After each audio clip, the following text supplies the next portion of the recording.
How's it going, everyone? Thank you for joining Shop Talk Live. My name is Rick Ramirez. I'm also known as Rick's 2 Cents, along with my fellow co-host Steve from Steve Makes Everything. Hey, I get to be second today. How's it going, everyone? Skyler from Skyler Ewing Woodworks. Hi, everyone. Did I say that right this time? Not If Ewing. not, please Ewing. How do you say it? How do you say it? So I say it right. Skyler Ewing Woodworking. Ewing Woodworking. I Ewing. apologize. I'll make sure I get that right Okay. next time. And Roger Ewing, from Roger Shop. Howdy, everybody. Yeah, I'm trying to think. There's another word like you, but it's spelled with EW. EWE. Isn't like there a someone sheep, who plays female sheep is a basketball, you. or there's someone or Baseball. baseball? Yeah. Someone, It was yeah. Skyler Ewing. Spelled the same, okay, I yeah. think. Like I knew the name. I just was trying to picture where I know that name from. Hey, how's it going there? Thank you for joining. Looks like we have some people joining us from South Carolina. Hello. Monk's Corner. Iowa. Nice one. Yep, Nice one. Waterloo. Bosnian truckers back. Yeah. So you guys got any upcoming new things maybe or topics you care to share or are able to share? I was showing Skyler just before this. I got the new flexible ink for the Eufy E1. Oh, nice. So I printed this on a piece of Mylar. This is actually a 3D shape, so you can actually bend it, and it doesn't crack. But wait, there's more. What would be the purpose of that? What's a practical purpose? Well, actually, so like phone cases. So I actually have this on my phone case, but a phone case flexes a lot, right? When you put it on, take it off and put it on, and it can crack there when you do that. I haven't cracked any, but it just seems to me like that kind of thing, because the regular white ink is like ceramic almost. It's hard, right? So it doesn't take a lot of flexing. So that's like a UV HV transfer. No, you actually it's not a transfer. You print direct. Okay. And it can also do this kind of thing now. Let me get my face out of here so my camera. That I'm very excited for. I can think of so many uses for that. So yeah, so the way that this, oh, you want to do that again? So the way this works is you print in white first, in the flexible white, and then you put the gold foil on top. So I even did a hat badge, which is nice because now you can print on leather, which you couldn't do with the regular ink. So it's all good. On some boxes on the lid, like put a leather top and have the gold kind of imprinted on it, like a nice design. That's cool. So I'm actually thinking of doing this. I'm building a bunch of these player boxes for Dungeons and Dragons, and I'm actually thinking of doing it in gold. Right. Yeah, because then it's like a gold leaf, right? Yeah, you can do it on the inside too. Like, instead of having flocking or something, you can do the leather. Yeah, I don't do normally on those. I don't normally do. Well, I put felt on the bottom, just cut out felt. But cool. Yeah, so I'll do. I have a bunch of those. I'm already late getting them, so I have to get them done. But I think I'll just print them with maybe this gold. Very cool. But it looks cool, and I think. What temperature do you have to put it on to imprint it? Like, can leather sustain that kind of temperature? I just ran both of these through the laminator. But if you're doing a thick thing, like say you're putting it on a piece of wood, you can get a handheld. Yeah, I have a handheld press, like a heat press, but I just it's like 125 Celsius. Okay. So if you look at their video, they just tap it. I don't have a hand press. I should get one. To cure it, that's what the heat press is for? No, it actually pulls. So you get this big roll of film with gold on it, and you put it on there and you heat it, and it sticks to the white ink. Flexible ink. Oh, okay. Now so this is like really like gold leafing then. It does. It's not bad actually. That's cool. But this one, like I can see a couple of things. Like there, I know you probably can't see it. There's a little white mark there. It looks like the film, this film actually cracked, like it separated when I was putting it on. But I'm more interested in, this is probably an extreme case where it's a lot of film in one place, but I think I can do this in color too. So Nice. just have like the leaves of this thing in gold and then do the rest in color. I think I know how to do it. That's cool. So This is Derek Smiley Woodworks. I went to school with a guy named Derek Smiley. Are you from the Chicagoland area by any chance? Welcome He's in from Idaho. Idaho. Yeah. Well, I said from the Chicagoland area. He's Yeah. a YouTuber, good friend of mine. Really? Hmm. Yeah, I used to make fun of him because he was like 6'6", at least a Derek Smiley I know, and he drove a Del Sol. And I'm like, bro, you're like the biggest guy I know, and you drive a Del Sol? Why do you drive a Del Sol? How do you even fit in that car? David said, hello from South Milwaukee, Wisconsin. Hello, hello.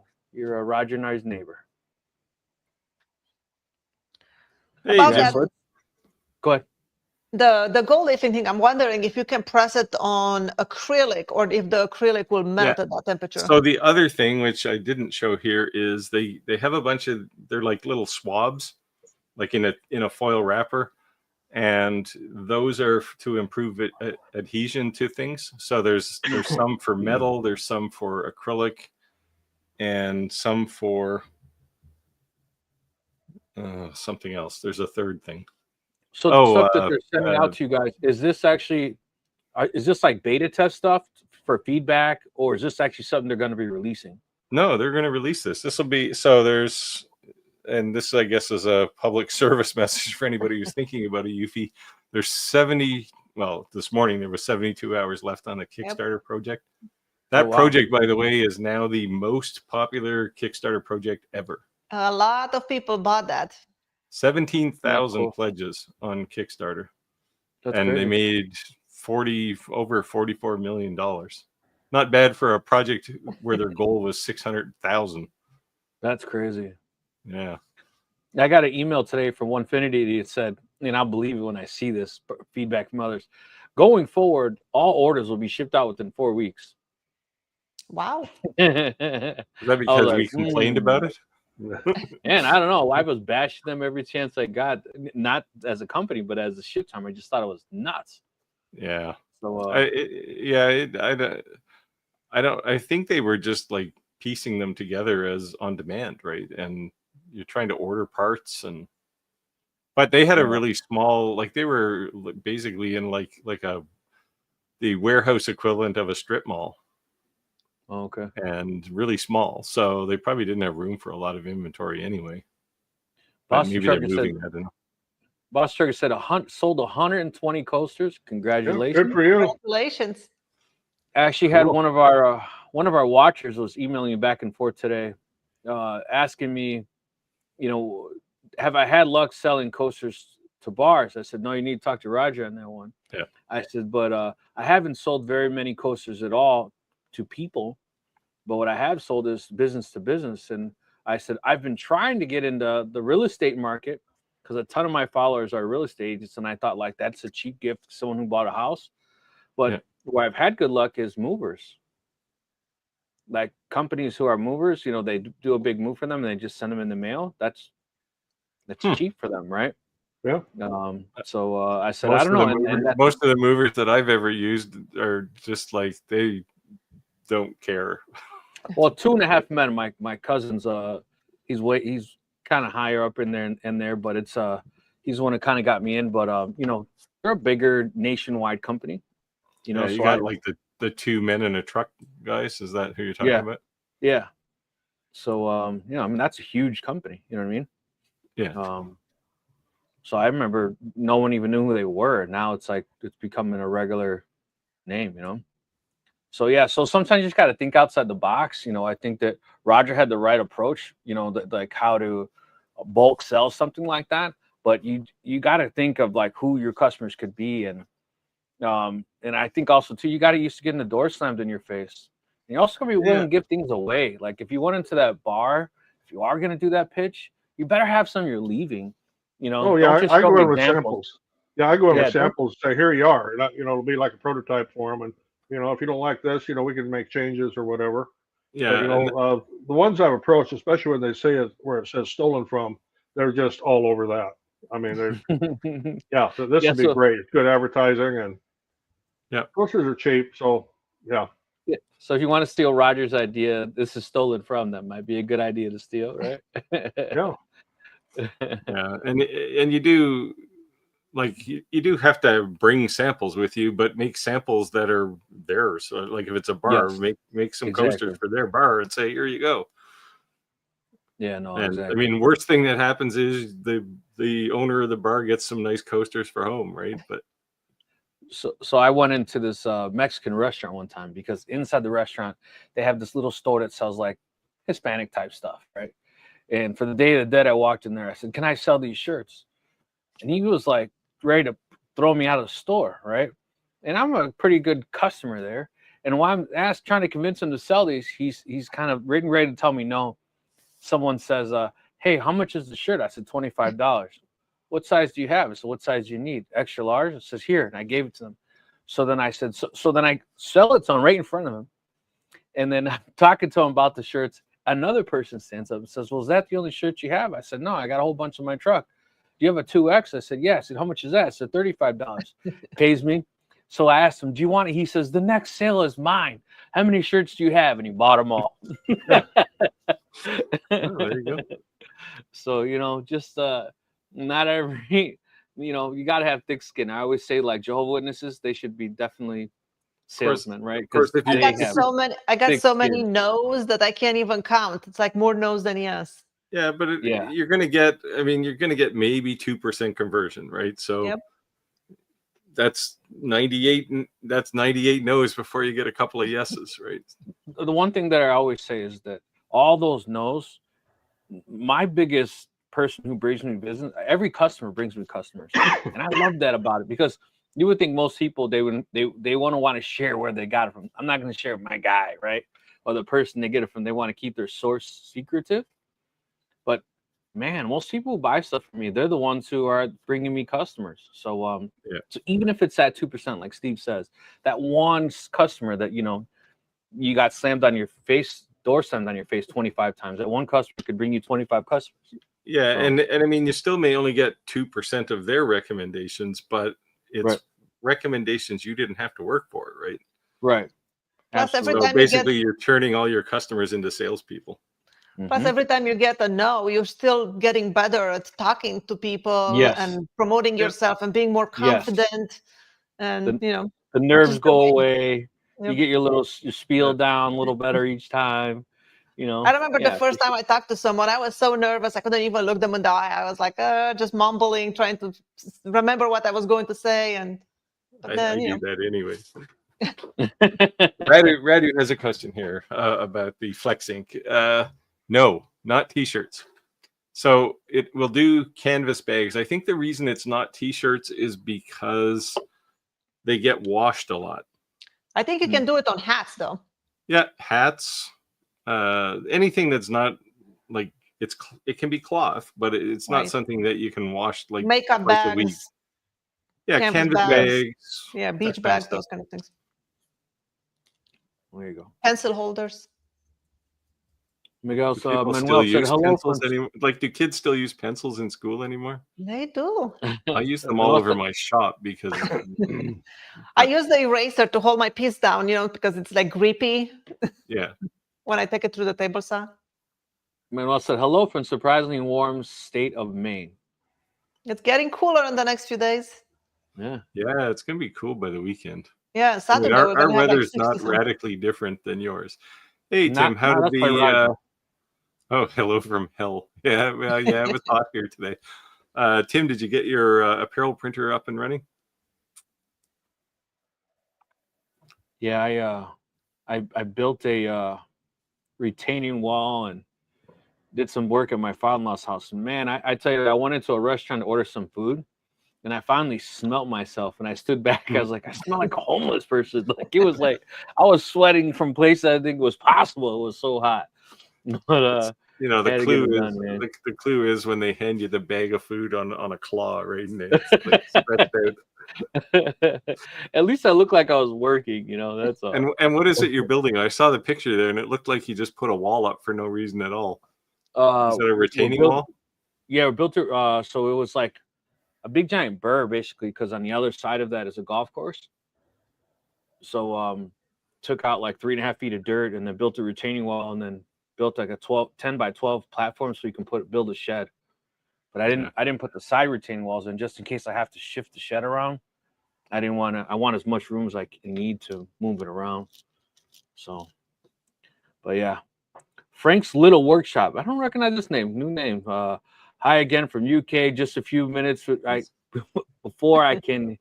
I'm sorry. Let me read this all over. Hi again from UK. Just in a few minutes while I can still keep my eyes open. It's very late. Thank you for joining. I'm sorry. You said again, so I apologize for not remembering your name. Thank you. Thank you for jumping in. I want to say Frank's Little Workshop of Horrors. Frank, you gotta join our Facebook group if you haven't already. Then if we're off in times, at least you can kind of share some things. So yeah, we seem to be stuck at 505. So. Yeah. So let me just throw that up there. If you're not a member of our Facebook group, I'd greatly appreciate it if you join. If you go to shoptalklive.club, it's just a forward that goes to Facebook, so that we don't have this big long URL. So it's not a website; it's just our Facebook group for Shop Talk Live. Let's see, I lost my place. You're right there. Hello, yeah.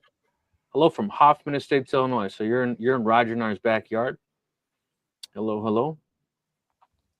You seem to be cornering the Midwest. Craig said, "Hey all, that was me talking about Rick about the coasters." Oh, Craig, there you go. That's what I was talking to in the email. Yeah. So Roger, if you have any pointers you wish to share, other than saying have thick skin.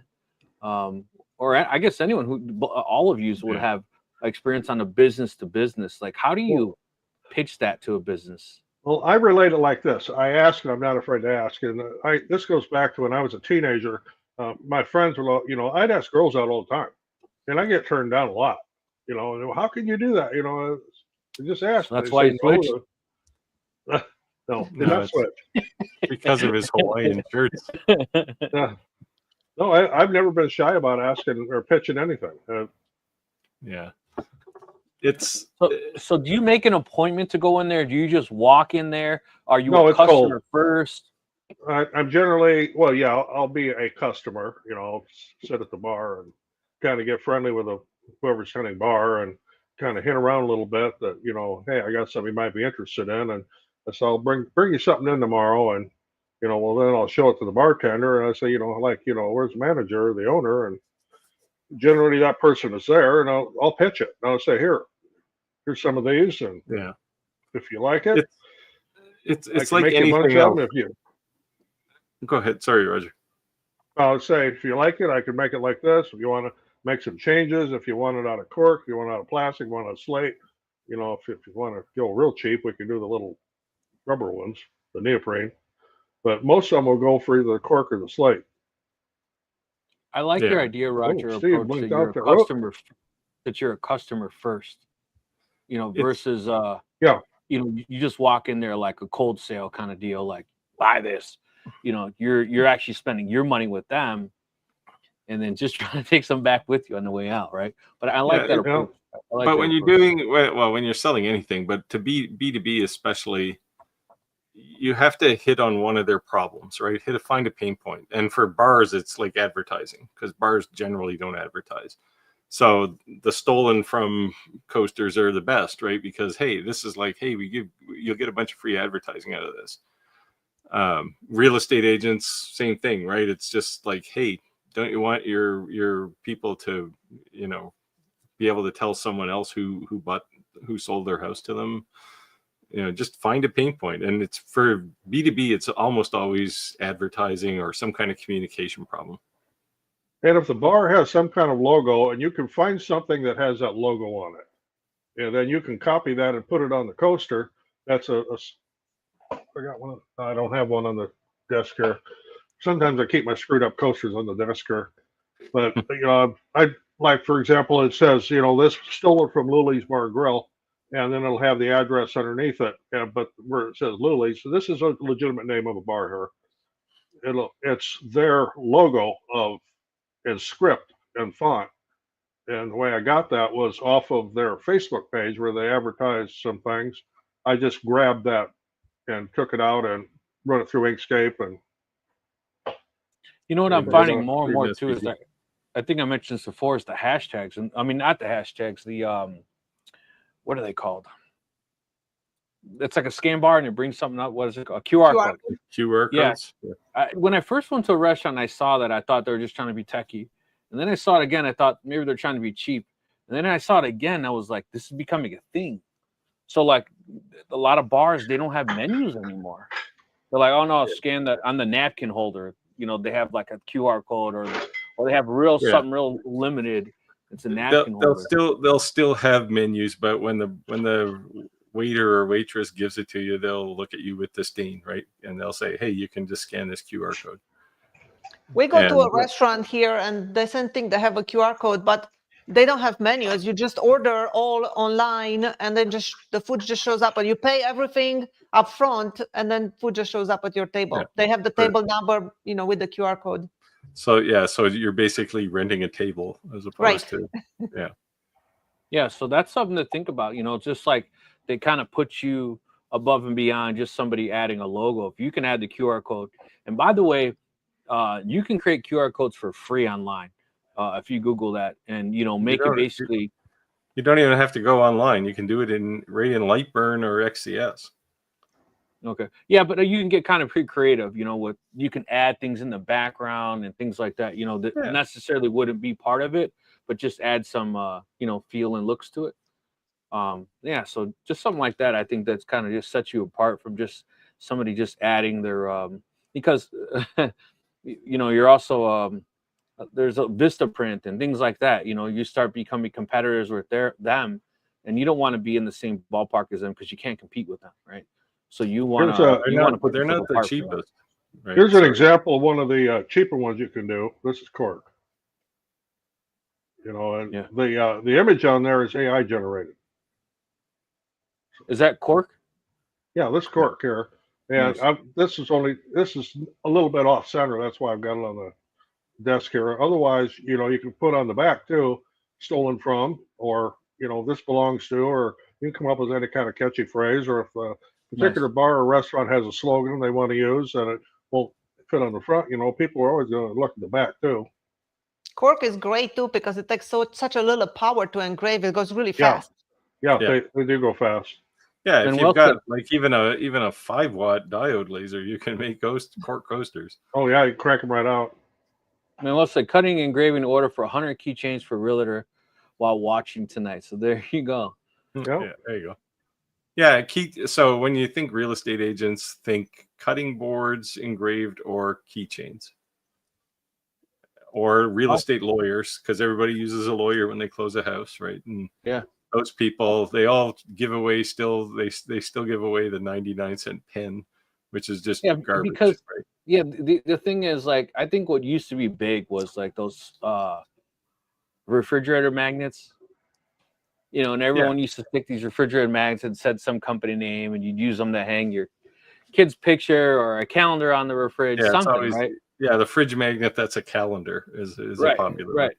So now that the coasters and these things are becoming like, I would say, like the refrigerator magnet, something that was, in your house, it's of another company and this kind of gets to my often ranted gripe about coasters is they're oversold, right? Like there's just so many of them. But when you're doing B2B, it's different. Yeah. Like I mean, it's an endless supply for one thing, because as Roger's tweaked on, there's people are stealing them, right? And so it's an endless mission to keep making them for somebody once you get them hooked. And the reason people are stealing them is because they got some funny slogan on the back, right? And you're almost encouraging them by writing that, right? Oh, of course you are. Stolen from. That's that's kind of the whole idea behind it. And that is not my original idea. I saw that somewhere when we were traveling down in the Caribbean. When I bought my house, my realtor brought me as a gift a Le Creuset pot with a apple crisp she made. And she was apologizing. Nice. She's like, I'm so sorry. I just didn't know what to get you. So then when I started woodworking, I emailed her and say, hey, I have all this stuff I'm making. If you ever need something personalized for your customers, Yeah. So that's the thing. You found a pain point, right? Did you end up getting a sale out of that? Did she ever come back? I did. Yes. She's getting all Nice. kinds of stuff, random. It's not like just cutting boards or something like, for one house, she might get a jewelry box. For somebody, might get the cutting board or something. It's just They random. put her logo on it. Yes, whatever contact she wants. Like sometimes she asks for, the client's name, and that's it. Sometimes it's her logo or her phone number or whatever. Yeah, the name thing is popular on cutting boards, right? Because you Skyler, come into the house and you see your name on a cutting board on the island. And Scott, I think the biggest problem with the things that you sell is it's hard to choose, because it's not like the reason I say that is like you make very unique items. So it's like I told you, when I bought the cross, I couldn't decide on one, so I just bought two. And then after I bought two, I thought I should have bought three. I think that becomes something that, because when you see one thing and it's like one's red, one's blue, yours, each item is like uniquely made. They're not. Yeah, I pretty much don't make anything two of them, because I get bored. So it's like I need to try something new. Like just making the same crosses, I'm like, I can use the same wood, but I was like, I use green epoxy on this one. Oh, I wonder what this blue one will look with that. Oh, but this is a different kind of green. What if I mix green with gold? What if I mix green with blue? So I just always wanted to try new things. Yeah, and I have my favorites, but sometimes it's a bust. You try new things, and it's like, I don't know about that one. Yeah, just garden stakes. But that's a way to learn something. For a new idea. Right? Garden stakes, they sell really good. I'm joking. Don't make it. I've made good money on garden stakes. Oh, I don't know.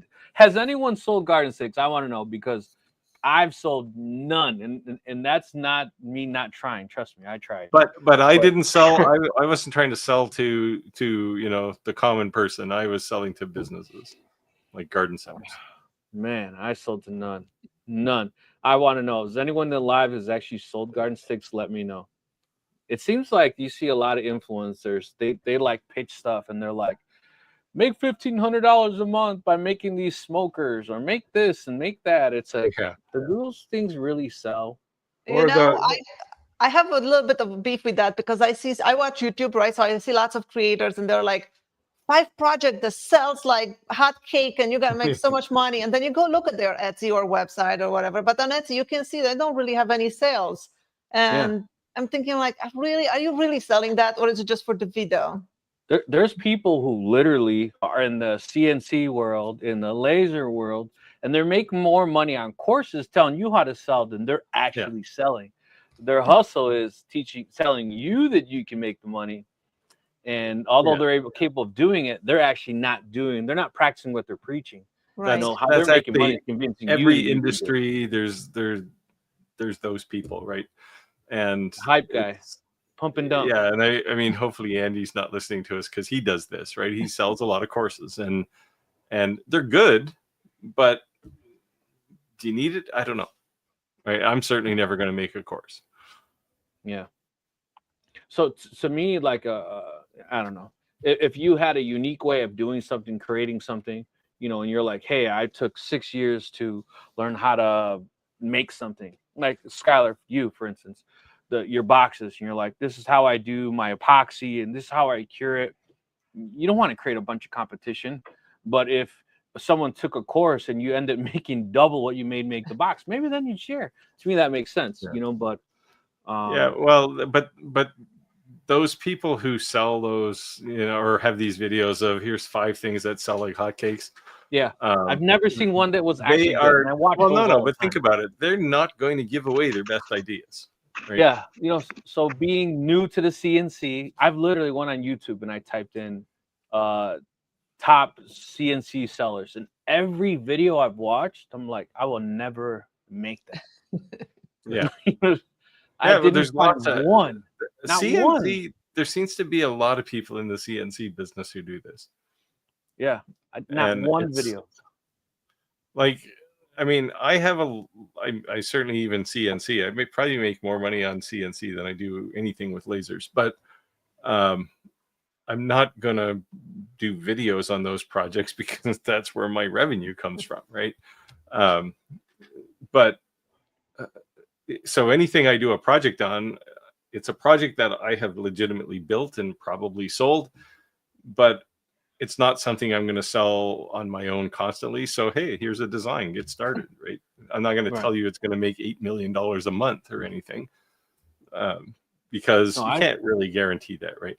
No, I've definitely been searching like this last week, just kind of searching, trying to think of like ideas that, that I want to make just to practice, not even necessarily. My whole idea is that I'm going to start making stuff and giving them away because I'm sure they're not going to be perfect. Right.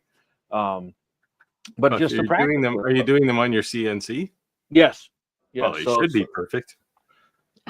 I'm saying, how you change things every time you make something for the first time. You're like, I don't like this about. So before you'd actually sell that, you may have 3 revisions of it. You're like, all right, this is the finished product that I like, right? Yeah, and that's normal. Yeah, so well, I think if you get to that contentment point, you probably should stop making whatever you're making. Well, at least a product that you're satisfied with. I want to start selling this. You should always improve upon your skill sets. I agree. Yeah, like these player boxes I make for gaming. I've built like 6 or 7 generations of those things, and I keep looking at them, going, "Oh, if I did this, I could, get some benefit out of it." But I have a question for you guys. Yes. So if you get a custom order of something, whatever you might be making, do you keep your customer on the loop and ask them to be part of the design element, or do you just make it and show it in the end? Because I've done it one way in the beginning, and now I completely changed my way. I don't do it that way anymore. So for me, it depends on what they're paying for it. Most of them don't want to be involved, right? But you want to show them the design, because you're going to say, here's the design I have.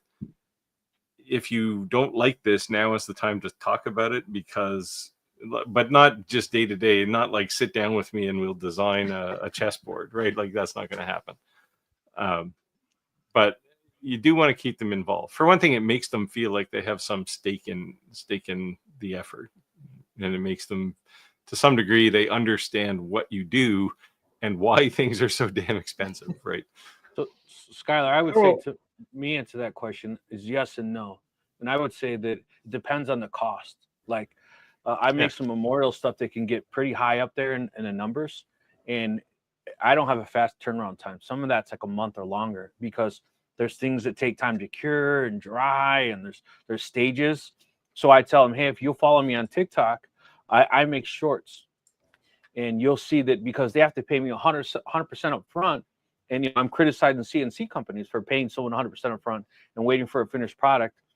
So I kind of feel that as a customer, that you're paying me X amount of dollars, and at least you see I just didn't take your money, and the reason you're waiting is because other people are in front of you. I'm working on it, but I don't want to give you a product that the wood hasn't been dried to where I think it should be, or I'm not cutting corners because you want it done by this date. I'm telling you, I need this allotment of time, and then you can see as the progress is being made. But what's crazy is that I keep saying customers will bring you customers. As I share those, they're sharing them.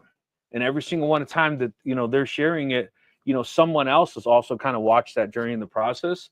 And it almost seems like I may get 1 or 2 shares of the finished product, but I'll get 2,000 shares of the progress. That's just been my experience. I used to sit down with the customer and like talk about the whole design, make a plan, and then I'll execute the thing. But then I found that during the process when I was building the thing, maybe something went wrong. I had a little chip out at the router table, and now I added this little chamfer there that was not in design, but that's the way to fix that problem. Right. So then it's like, well, it's not like we planned. So then do you scrap the project and start again? Or sometimes when you involve the customer, especially with the epoxy charcuterie board, I used to do custom ones where the customer will pick the wood or pick the color of the epoxy, and they choose pretty much everything, and I'll just execute it. But then when they pick the stuff, I'm like, ew, that's ugly. That's not going to go. Like, I know, because I've tried those, and I know they don't go together, but then they feel like they don't have the power to choose. So now I just don't show them that all. I'll listen to them. I'll make notes. I'll do the whole thing. And then I'm like, this is it. You either want it or you don't. You don't have to buy it if you don't love it. If you're getting down to the level of where there's a chamfer on something, that's probably too low level for customers. But things like colors, right? I mean, you can't say, oh, your color choice sucks, but you can say, I've done this before and it doesn't turn out well. If you want me to change it, I can, right? You got to give them the power to make the choice. But in the end, you're going to say, hey, you're paying for this. So you can have purple with pink polka dots if that's what you want, right? Yeah, now I just ask for general, like, do you want green tones or blue tones? But I don't let them pick it's the whatever exact... works. I mean, it's different. Like if you're sitting down and making, sitting down with a customer for, I don't know what you charge for your crosses, but let's say it's a couple $100 or $100, whatever. That's probably not the price point where you're going to want to spend a whole lot of time. And they're probably honestly not going to want to have a whole lot of time to talk about it. It's just sell me the cross, right? But if it's a $2,000 or $3,000 thing, those people want to be involved. Right. Yeah, Skyler, it's funny is because I make those lantern boxes, and normally when I make memorial stuff, I'm very involved, because I'm respectful of what I'm doing. And the planter, I'm like, yo, man, I'm making something that's a rectangle. Like, just tell me how long it's got to be and how wide it's got to be. That's it. Well, nah, you're not paying me enough. We're not doing this. I had a person literally, she was FaceTiming me, wanted to see it. I'm like, dude, like this is like $150. Like, it's a box. Like, I had a customer last Christmas. I was like slammed last holiday with the orders, which I was not prepared for it. The last 2 weeks before Christmas, I had to put my shop on vacation mode. So I was not selling anything. I was like, I can't deal with it anymore. I stopped it. I took it offline. But I had this lady, she bought a cross, just like it was like a rosewood cross. And I don't offer like gift wrapping or engravings. I usually sell my stuff as it is. But she asked me, she's like, is it possible to engrave this person's name on the back? I'm like, okay, I'll do it. I didn't charge her for it. I said, I'll do it. But it has to be this font. No problem. I'll do it.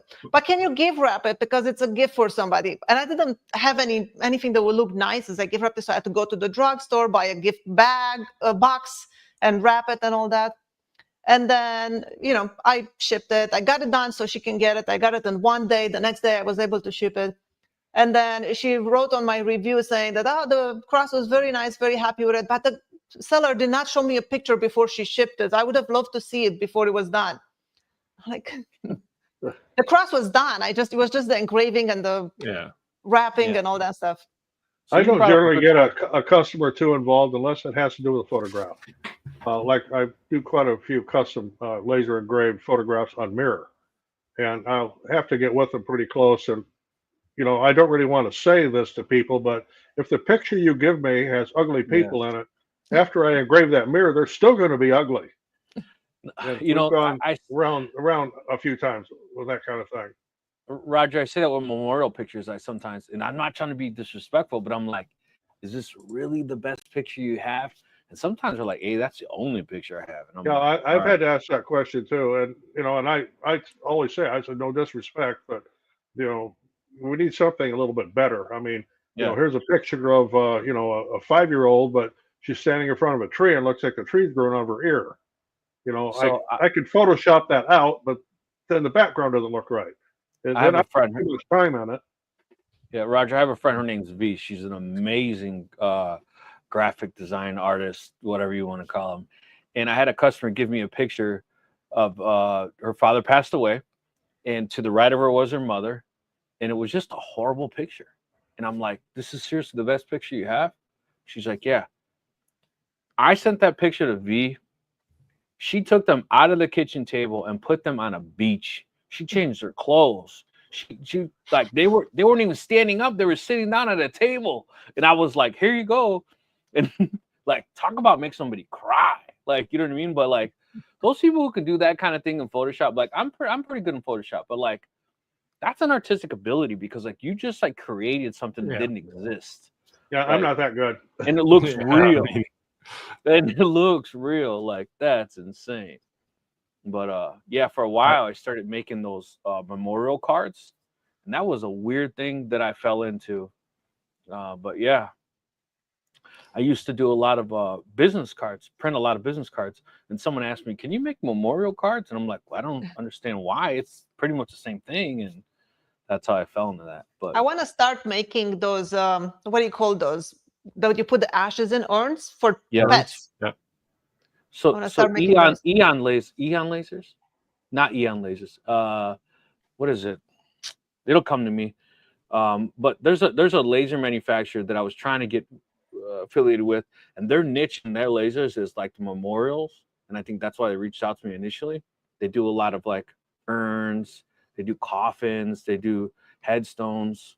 I can't think of the name, but yeah, there's big money in that, man. Yeah, There's I had a big customer reached out to me about a year ago, and he asked me if I would make him. He called it a box. He's like, I'm still pretty young, but I'm thinking about my debt, and for me and my wife, would you be able to make our boxes? And then I was like, oh, sure, I'm flattered, I'll do it. And then he sent me for his box what he wanted, and it was like insane. I'm talking like 4 pages of each side. One has to have his boat that he raised with, and it's like inlay, but it sticks out half of it, and this gold inlay thing, and the plaque. And the other side has to have his grandchildren's faces with something else. I was like, yeah, man, I got to take me 10 years to do that. Can you imagine how much back and forward that will go? It's like, you will be way dead by the time I'm done with that.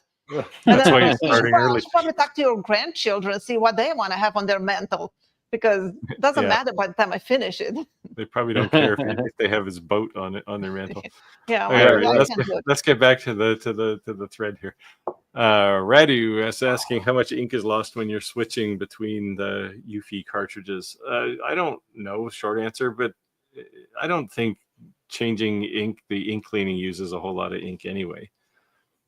But it does use a sanitation tank, right? It's actually like just a dump waste tank. Yeah. It does the flush, but only on that white. Like it's only on the one channel. Tim says, Tim, show the boxes. I can't post. Yeah, so let me bring up. Tim sent me the pictures of the boxes. Let me show it here. What are these boxes you're speaking of? This is the box that his apparel printer came in. Oh wow! There's a couple of them here. So it was actually open. Like this got wet or something. Maybe he was on the same UPS truck as mine, and it got all the oil, the vegetable oil or whatever it was. So yeah, it was a little shocking. How was the printer? Is it working? Oh, he says it is. Ah, you got lucky then. Yeah.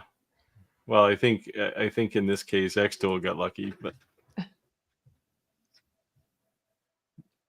wow. You have to pay the AP lasers is the laser that I was talking about, Skyler. I don't mean to blurt it out, but I just came to my mind.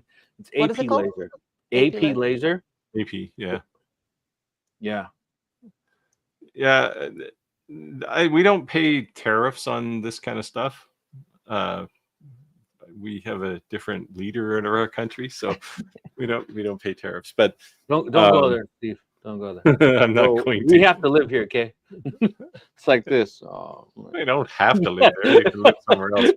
But, yeah, so we don't pay tariffs right now. Actually, a lot of stuff that we can get is probably about the same price in Canadian dollars as what you're paying in US dollars. In fact, probably cheaper in some cases. I wonder what's going to happen with all the influencers and their laser reviews and stuff in US, if they're going to get any, or who's going to pay the tariffs. Well, so I was talking to X-Tool about the metal fab, and because they're being really tight with those because of the economic situation. And I said, you're better to give those to influencers in Canada because they're 55% cheaper to ship here.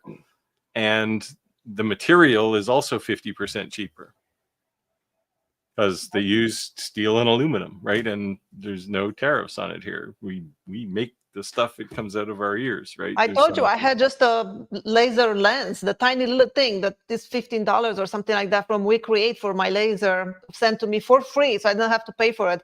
But then I had to pay $20 tariffs for it. Roger, looks like you're up. Oh, okay. Regarding my We Stole coasters, do you have the We Stole in her name on one side or just her name on the other? It kind of depends on the place. If if it'll all fit on the front, I'll put it on the front, and then if let's say they want the bar's address, I'll put that on the back. The bar's name and the address on the back. Craig said last week I survived 2 days, 105 degrees hidden index at a craft fair. at a craft fair. Oh, Even clear a few bucks, man. I'd want to That's clear a lot definitely more gotta than a affect few the bucks foot if I had to traffic. stand in the heat. That's definitely got to affect the foot traffic, the weather. So something to keep in mind. Madra said, hello, everyone. Happy Wednesday. Only here for a few. Just pop in for a minute. Thank you for joining. Happy hump day. Happy hump day. It's Wednesday. We're halfway to Friday. Oh, Roger. no, here we go. Jay Don't Plays in the building. She said, Jay's hello, back. Roger. She missed you, Roger. Hey, Andrew. If Rick paints his Onefinity boxes green, he can use them as a green screen. I'm on vacation this week. By Sunday, I'll have a video posted. I promise. So keep my I feet in the fire for that. I thought the Onefinity came in a lot of boxes, but these darn saw stops, man, this thing came in like 30 little boxes of like every piece was in a separate box. So it's funny you said that about the background. So before we went live, I blurred the background. And Steve's like, why the hell did you blur your background? I'm like, because it looks crappy behind you. It's all kinds of boxes. He's like, industrial. Nah, he's like, no, man, it looks weird. Take it off. So like some kind of Hollywood romance. So I took it off. So yes, the boxes are still behind me. I like this. This is I'm accustomed to be looked at with disdain, but it's usually by my wife instead of my waiter. Yeah. Jadon Play said my new stickers have my QR on them. Actually, I owe Jay a magnet fishing magnet that we're going to be putting her logo on it. So I'm going to do some experimenting. I'm going to try that spray that we got from Monport. And I'm going to try some, because at the end of the day, here's the thing. No matter what you do to that engraving, they're going to throw it in the river and beat it against rocks. So it's going to get scratched, right? So I almost want to try a couple different methods and say, what most endurance, right? Is it the depth? And then it's just going to get blackened from the soot. Is it paint? Is it powder coating? I'm going to do a couple different methods on it for her. And I want to see what actually lasts. And no, I'm not lazy engraving. It's going to be your beta test subject. She's going to be my beta test subject. And no, it's not on the actual magnet itself, because I know that could be crazy, right? Those magnets come in like a steel cover kind of. So that's what I'm actually engraving. So it's pretty cool. So in the magnet fishing world, she is like the queen, man. It seems like every time she throws a magnet and she comes back with a safe. I don't even know what to say. Guns, safes. You guys think that's cool? Check her out, because she probably has a long history of robbing banks, and she's trying to recover the money. We're in the Chicagoland area, and unfortunately, she's very good at finding guns in the rivers. Well, I keep saying that happens here too. Find guns in the river. Yeah, and people just going fishing will come up with an old shotgun or something, or a pistol that's been down there for who knows how long. Yeah, I keep saying I want to go to the areas that are known for like the old Capones, the gangster areas, not the 90s gangbangers. I want to go to like the old gangsters, like where they would hang out in St. Charles and Batavia, Warrenville, certain areas that the Al Capone was known to hang out in, lay low. I'm sure those guys threw lots of things into Lake Michigan. Pull up a Tommy gun or something, that would be insane. Frank said before, a steel tub full of concrete with some skeleton feet in it too. You never know, right? You never know. Little Frank said, before I go, I have a quick question. What is the best way to approach a company to get product reviews for YouTube, specifically a 3D printer? Ask them. Yeah. Don't bother trying to ask Bamboo, because they don't give printers away right now. But yeah, there's not a lot of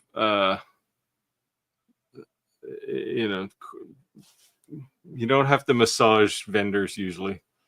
They either want coverage or they don't. And I would say this too, if you're nervous, and kind of Skyler brought it up, is that when you're doing these pitches, you tend to get better as you do more and more. So if you're rough, or you're like, you don't know what to say, just write a real rough email. ChatGPT is pretty good. Put it in there and say, refine this email. Yeah. And even if you don't like it, you can hit refresh and refresh and refresh, or then take that, add it again, and put it back in there. So that, because at the end of the day, you don't want to sound like somebody else. You want to sound like yourself, but it's okay to have ChatGPT polish you. Yeah. Yeah. I would actually have a caution for this is not how do you ask? It's usually how you say no, because sooner or later, once you do a couple of reviews, then every company on the planet is going to start pinging you and saying, can you review a product? And a lot of them will be just weird things. Yeah. And so you'll want to do it, but it'll kill your channel if you do too many of the wrong thing. And sometimes you just have to plain ask. You don't even have to say any fluff one day, or just simply ask. And if they want it, they will do it. When I had my collaboration with Crafted Elements, they make the silicone molds. I just sent Sean an email and I said, hey, you want to send me a small cross mold just for a giveaway on my channel?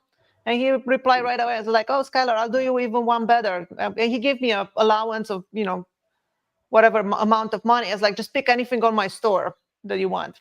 And he didn't ask me to make review on it or anything. It was just like, they wanted to put their names there. Jaden Play said, I just ordered a silicone bracelet, snap bracelets, bottle openers, keychains, coffee cups, You do know we make that kind of stuff, right? And you didn't come to us. You could get it handmade by Roger. You're a bottle opener, keychains. Everybody's got to have one of those. Oh man! Don't leave home without it. Tell Roger I need his address to send him one. It might be hand delivered. Get him in trouble. Jim said, Steve, how thick of an object can you put into the UV printer? I think the limit is, they've actually just increased it with the latest software update, but it's over 100 millimeters. Like, it can be pretty tall. Inches. In inches? I don't know. Google can tell you. 100 millimeters is like, I don't know, 4 inches. Sounds more impressive saying 100. Yeah, it's bigger. He's like, I'm 100 millimeters. Yeah, 100 millimeters is 4 1/4. Good guess. Cheater right here. Marge said I had to beg to give them away. Yeah, that happens. Here you go. Craig said, I made 160 guard sticks last year that I sold 8 and gave away the rest this year as a garden center. A host that hosted the weekend craft fair. No garden sticks in my review mirror. I'm with you with that one, man. I think there's certain things that definitely that you would make for yourself, and there's certain things you would sell. So I would definitely think I would use them, but I don't think I would ever sell them again. It's very regional, very localized on what you sell, right? Like when the last time I made garden stakes for a garden center, I made, I don't know, probably 400 of them. And I started with 100, and they said, no, like 2 days later, no, we need more. So better luck than me. I just said I paid for Kyler's Learning CNC Master course. I learned more from Mark. Yeah, so I think that when you're buying these courses, you just gotta and it's almost hard to go by reviews, right? Because they could be biased reviews. But I think that at the end of the day, that when it becomes a CNC, when it comes to lasers, they're going to lean one way or the other. It's just a marketing video to teach you how to market your customer, or it's just a skill set video that's going to teach you how to use the product. And I think that if you're getting run right down the middle, anytime you get a multi of anything, it's not the greatest of either. So I think you should pick one or the other and stick to that. Maybe take 2 separate courses if you need it. And there's nothing wrong with taking courses. You can learn. But just don't get caught in someone who's just selling you a dream. That's all I'm saying. And your CNC probably comes with all kinds of, YouTube videos or whatever, right? Yeah. I see a lot of people at Onefinity banners all in their videos. Did they send it in one of the boxes, Steve? Yeah, didn't you get it's well, I haven't opened all the boxes. Like a bumper sticker size okay. thing. I got a bunch of little tiny stickers, and I'm like, okay, I'm not sticking this Well, on anything, but I no, keep I seeing got these a couple. banners and all these videos, and I'm like, I did they probably send it still in the have the box? big Onefinity sticker from the last one. If I find it and you want it, I can send it to you. Tim said we're seeing a lot of trophy plaques for schools, etc. Would a small and engraver be better on brass plates than using the Omni? Depends how deep you want to go. I mean, using a CNC on a brass plate is like, the old style engraving where you take it to an engraving shop and they punch the letters in. It's just basically scraping away metal to make the letter. The I think Omni you're is better off with actually steel too. different. Better off with steel No, too. not for brass. For brass, you're better with a fiber laser. Oh yeah. You can do it with an Omni. But You're not going to get a deep engrave with an Omni. Did he say? Oh, he did say brass. Because a lot of times they look brass, but they're actually plastic. Yeah, not so. If it's straight up metal, yeah, you're right about the fiber laser. Yeah, fiber's the way to go. Because then you can do it as deep as you want, and you can do a million different fonts. And the only problem with the fiber laser is your footprint's going to be smaller for making. Yeah, but these are like trophy plaques, right? They're the little things. You can do them with an Omni, but you're not going to get a deep engrave like you would with either a CNC or a fiber laser. But do you need a laser engraving, or it can be an etching, right? There's a difference too, and it's a totally different look to it. So yeah, well, the CNC would etch it, right? And depends what you're looking for, I guess. Clack said I considered doing a course on how to work long hours and not make much money. I just can't seem to get folks to sign up. That's the YouTube beginners course. Yeah. What do we say? We keep saying, YouTube is a classic hours for yourself to not work 40 hours for someone else. Yeah, YouTube is a classic example where people will go, "Oh, start a YouTube channel, you'll make $1 million a year," just like Mr. Beast, right? And it's like, no, you're not going to make $1 million a year. Tim said, "I've taken that course, Clack." Yeah, that's the problem with that course. Everybody knows that course. Oh, I guess it's Clack was recently his birthday. Okay, people are saying happy belated birthday, Clack. How many days till the big retirement? It's got to be. I was just going to ask him, how many days you got left? Yeah, and you got to spill your beans. You can't have it say your birthday's up, not how old are you. So they say you can't ask a woman that question, but you're a man, so we can ask you, how old are you, boy? Howdy. Good evening from Florida. Somebody want to take this? Anything below a certain price point should not be custom made unless you're just talking about a quick engraving that you're pre-set up for. More design time is more money only, and that's true. Yeah. And I think that price point is probably somewhere around minimum $600, I'd say, is where maximum before you start doing some actual consulting with the customer. And this is a big point here. Go ahead, Rob. Yeah. How much do I charge for extra Photoshop time? It depends on the project. But yes, I do charge extra for it, and it's at minimum of $50. A very minimum of $50 if I got to go into Photoshop. Yeah, so I charge $35 minimum if I open Photoshop. Yeah, so I usually charge a minimum fee, but then it's hourly, and you might have your own business and think your time doesn't cost much, but have an hourly rate for your time. My wife actually was mad at me. She said, "Rick, people are not going to do things if you start charging Photoshop and edit. People don't charge that." I says, "Well, then they can go somewhere else. Like, I'm not free. Like, this is still occupying my time. I could be making something instead I'm editing a photo or something, And then again, if it's something that's like, I'm not saying if something's going to take too much of my time, I just outsource it. Like I said to that person V that I know, here, can you do this for me? But this is why you need to have an hourly wage, right? Because you're going to do your 40 hours or 100 if you're Clack, and if you're not making money out of that time, like if you get to the end of the week and you say I worked 100 hours, how much money did I actually bill out? And it's not your hourly rate times however many hours, then you're not charging enough. Right.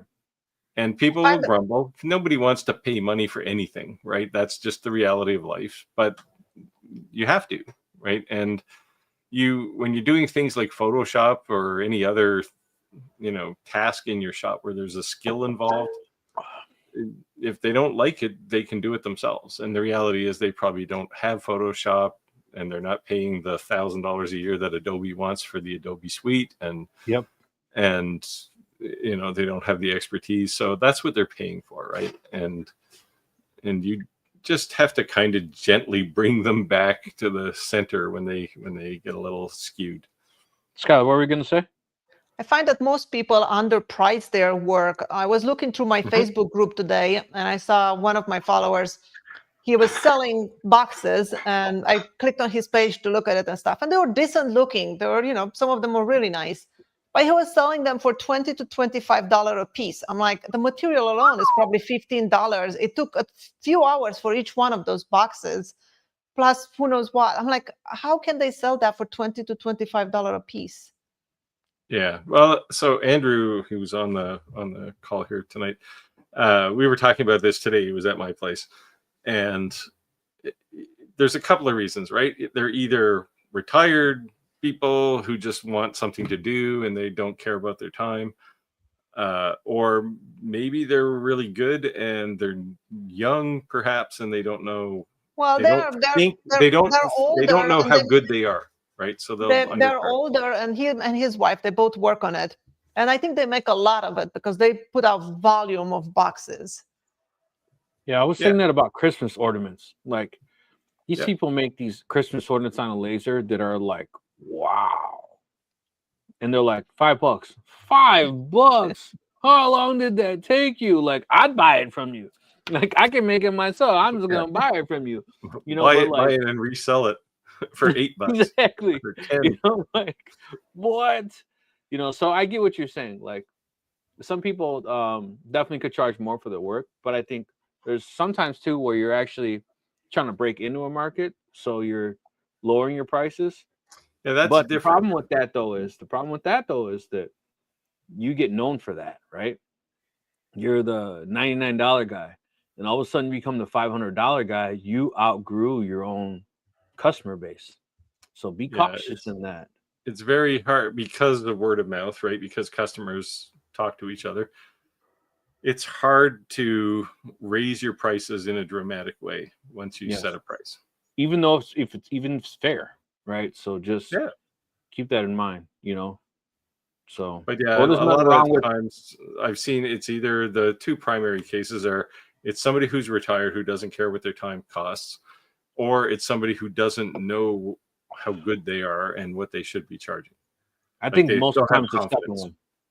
Yeah, it's often that, right? If they don't look like they're retired, they're probably just not confident in what they do, right? Even though they should be. Yeah, I went to a couple of these trade shows walking around, and I saw those Christmas orders. I'm like, I'm not even coming here. Like, this is like, and I don't mean to be disrespectful. I'm like, this is a craft fair. I'm at craft fairs because they just like go over the top and part of this little deep. I'm like, no way, man. These people, I look like an idiot going in here. At craft fairs, I saw like end grain cutting boards. People are selling for $40, and here I was next to them trying to sell it for $250. Like, right. Yeah, without bashing the person on the table beside you, it's hard to justify, right? So you bought all the inventory and left? $20, I'll take it off. Say I was not successful. Ben said, I've been receiving many emails from Chinese sellers lately. I live in the Netherlands, but laser price has been falling pretty. It stays around 20% after the tariffs. Yeah. So we say this all the time, that buying factory direct can definitely save you money, 100%. When you're buying these lasers, like an Eon laser, a Monport laser, any of these lasers that you're like becoming X-Tool, they're becoming like house known names. What you really is, you're paying for the price, you're paying for the support. So when you go to these factory direct, make sure you're actually buying factory direct, not someone who just lives local that's reselling it. If you have a problem, then you're screwed. as far as warranty, but then also make sure they have some make sure that you're able to support yourself. Basically, like if they're going to offer you zero support and say like, hey, it works, it's not our responsibility to teach you how to use it and provide any kind of technical support. Make sure that you may or may not need that. Like understand why there's a big price difference, what exactly you're paying for. So to me, when you're buying those type of lasers that are stateside, that are rebranded, you're paying for that support, really. Yeah. I think what's happening, well, the diode laser market is super saturated right now. Crazy. Right? And that combined with all of a sudden they cost 50% more, I think we're going to see companies disappear. And like it was already a perfect storm with the saturated market, and now the $200 laser is now $300 and nobody wants it, right? So I think we're going to see some shakeout in the market over the next little while. I think there's probably been a drastic decline in the number of lasers that are actually sold. And I go by I make these accessories for lasers. That's what my 3D printing is basically based on. And my sales are off a good 30%. They're just not selling as many of them now. Yep. Now, on the positive side of all of this is it will drive the remaining laser companies to innovate more. Competition could be good for the consumer. Yeah, well, no, it's not. It's competition, but if you want to sell a laser, it better be better than the last generation of lasers, right? I actually have a video on my books that I was meaning to do for a long time, which is basically the working title is "Lasers are as good as they're going to get," right? Or they're good enough, something to that effect. Where over the last, I'd say 8 months, probably a year, lasers haven't gotten any better. They're kind of going in the opposite direction now because they're trying to keep the prices down, right? So used to be, here's this big 60 or 70 watt laser, and the next generation will be a 90 watt laser. And now they're going the other direction, and the laser's smaller, it's cheaper, so there's a $99 laser out there now, but it only does like 200 millimeter square, and it's 2.5 watt. Yeah. Right. So the one thing that I'm seeing changes is that the multi-laser, I actually sent this to myself, I just looked it up on Facebook, is a multi-laser. Like we did the Adamstack Craft, it's the 2 different lasers built in. And this is I don't know if you guys ever heard of this brand. It's called Ace Laser, ACCE laser. Yeah, it's Exa laser. That's the one. An 80 watt diode and a 60 watt MOPA in one. That's insane. Yeah. How big's that head? That's insane. And it looks like it looks like a CO2 laser, actually. Yeah. This is the next generation, right? It's like I think that's the next step. I mean, I guess I'd give credit to Xtool for starting it with the F1, where they had the diode and IR in the same box, and then they went with the fiber with the Ultra. They're coming out with a new one soon, and bigger, better, faster. So I think Skyler, was a couple weeks ago. You said the disadvantage of having a multi-tool is that they're both being used, right? Well, but these are different, right? Like if you look at the Ultra, the F1 Ultra, it's you've got 2 lasers in there, but you can have projects that use both of them. Yeah. Right. And that's this Exa laser thing is the same, right? Where you can have, do some fiber layers and then some diode layers. Like it's I think if somebody had a fiber and a UV laser in one, that would be insane. Guaranteed it's coming. Guaranteed. That would be insane. I want to review that. You guys coming out with that? The biggest advantage to those lasers is that everything is built in, so you don't have to like unplug cables and take out the thing and put a new one in. I hate that. And you also don't have to realign material, right? If you want to go to 2 different lasers, it's an alignment issue. So that's why it's happening, and it's not a terrible idea if the cost isn't crazy. Well, that laser is $6,000, so that laser is going to be hurting soon. They said that they started at $9,999. It's on sale right now for $5,999. So Well, then you should get two of them. Yeah. Yeah. Yeah, Two I for the think, price of one. but and I don't think it's anything wrong with the laser. I think this is the economy that's doing this, right? Yeah. It's like that $9,000 laser, 10,000, whatever it was, is actually now a $15,000 laser to their biggest market, and Crazy. nobody's going to pay that. So Yeah. it doesn't matter how good it is. Yeah. Frank's Little Woodshop. That's why I think there's going to be a shakeup in the market, because vendors or manufacturers aren't selling right now. Yeah, the little guys are going to get knocked out of the ballpark. That's for sure. Yeah, well, I think you might see some of the bigger ones, some names that we've heard of, might disappear too. Yeah. Frank's Little Workshop said, thanks for the tip. We've already been approaching reviewing a few lasers, but wanted to get into 3Ds. I'll give it a shot. Thanks all. Yeah. Can't hurt to try. That's all I'd say, right? Yeah, just ask them, and they may say no, or they may say yes. And if they say no, and you still want to review their particular 3D printer, go to another 3D printer manufacturer and review one of theirs, and then go back to them and say, look, I reviewed one. Look how well it did. I can help you on your side too. Yeah, one of the 3D printer manufacturers that is pretty good at giving out 3D printers for reviews is Kingroon. That's Kingroon, Kingroon.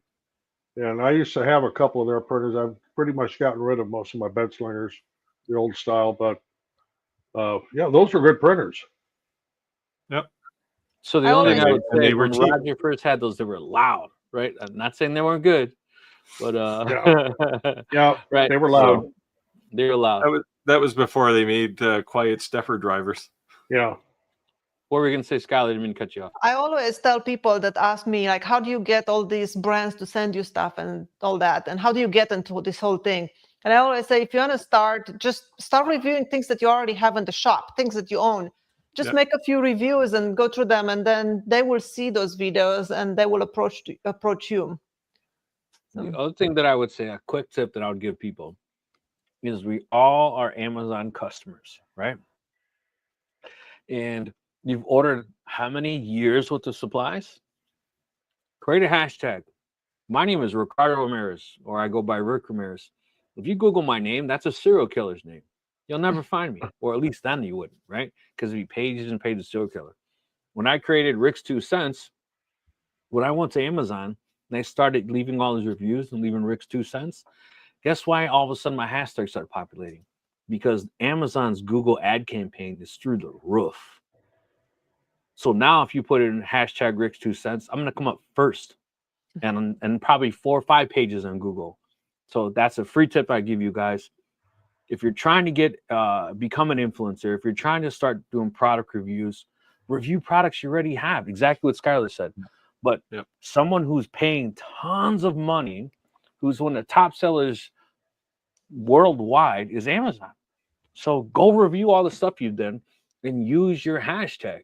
And I guarantee your hashtag that you use outside of Amazon now, all of a sudden is going to start ranking really high on Google because of that. Use that. Trust me, it works. Trust me. You couldn't even find me before I started doing that. Of course, now all the people searching for serial killers are upset. Yeah. Well, Clack's got 98 days. Pointing on that. Clack said he's half a century, 98 days, huh? Half a century, man. You're still a spring chicken. 98 days is a good number, though. Yeah. Hey, there's V. Hello. Hey, V. Hi, V. V said, "Hey, peeps, I'm making my rounds. Got up lately. What is this? Liz Layer in the background. We'll repeat later. She always jumps to each one of our channels, so she shows equal support. Appreciate that, V. Yep, we all appreciate it. I wished a happy birthday to one of our loyal. I was waiting for her to come in so I could say something live, but I don't see her here. Nancy. She's always normally joins us live, so I wished her happy birthday on our Facebook group, and a lot of people jumped in, so that was cool. Radu said it's her birthday this Sunday, I think. He said he was 39 again. No, this is Clack. Yeah. He looks 39. Somebody want to take this? Says, I'm an experienced Lightburn user and fairly new to XCS and my Craft Fair F1, struggling a bit with the lack of tool lines and framing. That might be better aimed at Steve there, with the F1. Well, you should be able to frame. You can turn on the blue laser to frame. Yeah, make sure you turn the light power up, because I didn't know that for months when I had that laser. I was like, I can't see my framing. I can't see it, but I had to Yeah, they have it set to like 1% or something, and Yeah. I mean the laser doesn't even worry about turning on until you get to about 8. But yeah, turn up the power. You can frame an F1. Radu said, mine's tomorrow. Let's just say I'll be in my 50 teens. So I learned something here. You know what? Once you get past 50, you don't say you're like 50 years old. Say you're at a level like you would be in a video game. So like me, I'm at level 68. I like that. I like that. Clack said, you always tell folks they got a special discount, a family friend or a family discount. That way the price can go up. That's a good idea. Yeah. Yep. That's a good idea. I like that. Say, hey, so that when there's no sticker shock price on the price and your price is raised. That's a good idea. I like that, Clack. Yeah, you start with a high price, and if people get a little uneasy, you say, well, like as Clack said, give them the family and friends discount, and they feel better, right? John says, in a year or two, everyone will have a George Foreman laser at home. I was guilty of buying a George Foreman. I actually liked it, to be honest with you. We have one. Well, we don't use it. I mean, it's in the pantry, but we do have a George Foreman grill. Okay, so be honest. Who else has a George Foreman grill? I do not. You do not? Skyler, did you ever own one? No? No, they're great and fast for making grilled cheese. Yeah, I liked them for making cheeseburgers because it would drain all the grease. It was kind of like, wow. Or if you're making paninis, they're good for that too. I'd say I don't have one because I only eat healthy food, but alas. Somebody want to take this? Yeah, I'll take this one because I've got to reply to it. How many tumblers does the world need? A lot of low hangers are going to lose their shirt, partly the fault of the side hustle marketing of the laser makers. My granddaughter and I buy tumblers by the pallet. She is even more successful with them than I am because I'm more B2B. She does designs and sells them at fairs and etc. Hundreds and hundreds of them. None of them are laser engraved. Everything is dye sublimation. But you can do so much more with dye sublimation you can with a laser, and it is way faster. Has she ordered a UV printer yet? No, but she was asking me if I was going to get one. I said nobody's offered, so yeah. Well, with them having pre-sold 17,000 of them on Kickstarter, I'm pretty sure you'll go to craft markets in a month or so, and you'll see those things lined up along the tables. Oh, probably.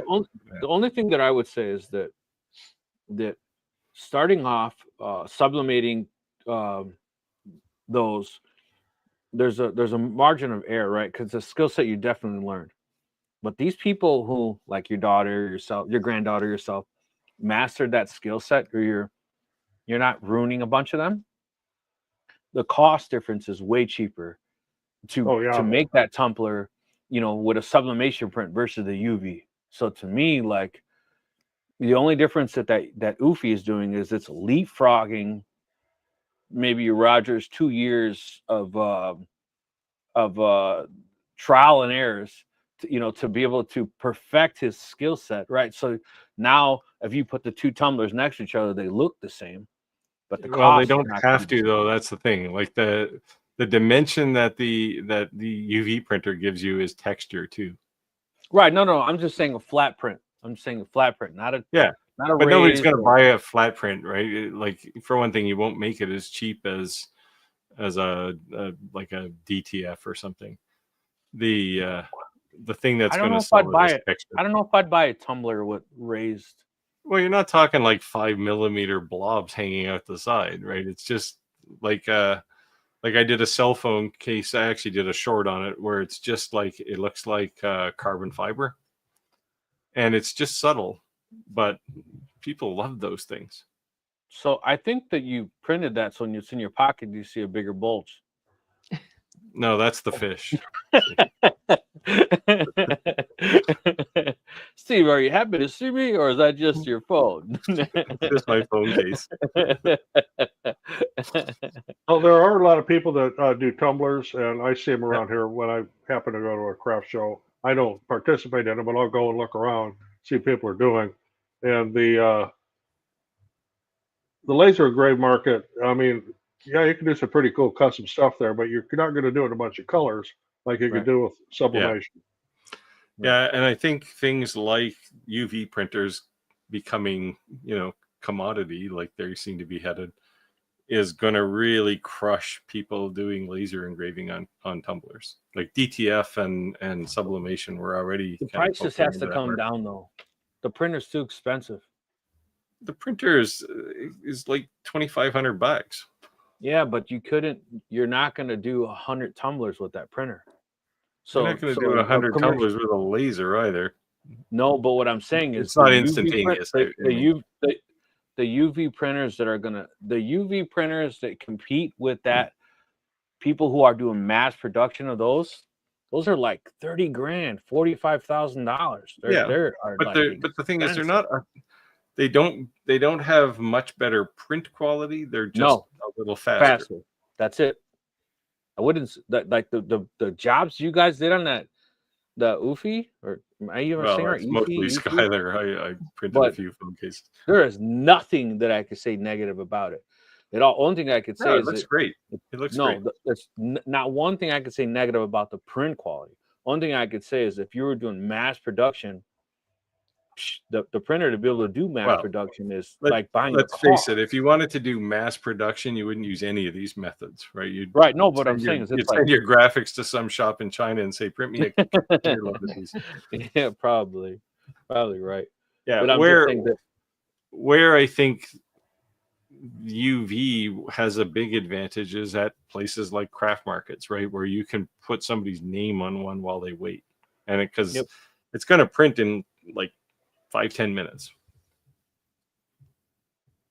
Yeah, I just say like they opened a can of worms, right? And there's going to be people who are going to jump on their coattails, or at least. And the more that will show up, the prices will go down, right? The more competition will show up. By the end of this year, I would be absolutely shocked if there aren't a couple more entry-level UV printers out there now.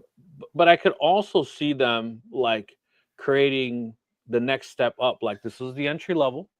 There's nothing wrong with it. But if you want to get in higher production, here's something that's way more expensive, but it's on a whole different level. Well, yeah, not necessarily way more expensive, but certainly bigger. Right. I can see an E1 Pro coming for sure. Yeah, that's crazy. John said LaserPecker started with the IP4 before X-Tool. Yep. Well, LP4. Yeah, LP4. Alexandria knife sharpening and laser engravings. I don't know. I don't see how they can do it for the price. That laser is $3,000. A good MOPA costs way more than that. I think they're talking about the one that I just said with the XL laser. Yeah. Yeah, it's 80 watt diode and 60 watt MOPA.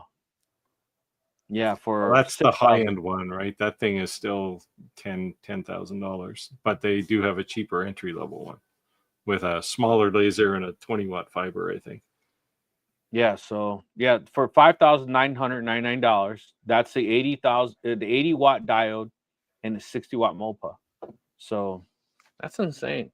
I think that's the new thing. We're going to see a lot of multi products. Yeah, probably.